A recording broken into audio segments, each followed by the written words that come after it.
भोजपुरी है भाई साहब, जब तक एक ट्यून पे कम से कम 2000 गाने ना बन जाए तब तक इन लोगों को लगता ही नहीं कि ये धुन जो है पुराना आ चुका है। यस गैस, आज से एक आध 2 महीने पहले जब परीक्षाएं चलती थी इंटरमीडिएट की, मैट्रिक की, तो ये लोग गाना गा रहे थे कि मिले नहीं भाई आई हो तो पढ़ाई चलता है। प्रमोद प्रेमी ने गाया, गोलू गोल्ड ने गाया, तमाम ऐसे सिंगरों ने गाया। अब फिर एक गोलू गोल्ड गाना लेके आए हैं, रंगाई करता। और इस गाने में ऐसा ऐसा वर्ड है कि मैं आप लोगों को बता नहीं सकता। वो नाम का बदनाम है चंदन चंचल की, वो ढोड़ी चटना स्टार है, ढोड़ी पे ही गाना बनाता है। इस गाने को आप सुनोगे तो होली के नाम पे टोटली बहियात गाना है, इतना बहियात गाना है कि मैं नहीं बता सकता।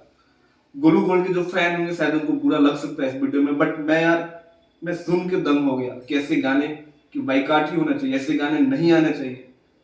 क्या अच्छा गाना पे व्यू नहीं जाता है? गोलू गोल्ड का ये गाना था कि उसी गाने से इनको फेम मिला था कि एगो बियाई सन पगली रे जौन हमारा पे मरेले, होली में रंग खेले के बहाना हमारा टोला में चढ़े ले।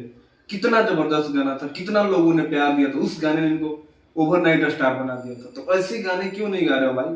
मतलब क्या जरूरत है इतना डबल मिलिक खतरनाक वाला गाना गाने का? तो गाइस, आप लोग का क्या कहना है एक बार कमेंट करके जरूर बताना। बाकी मिलते हैं अगले वीडियो में, तब तक अपने भाई को दूर जा रहे।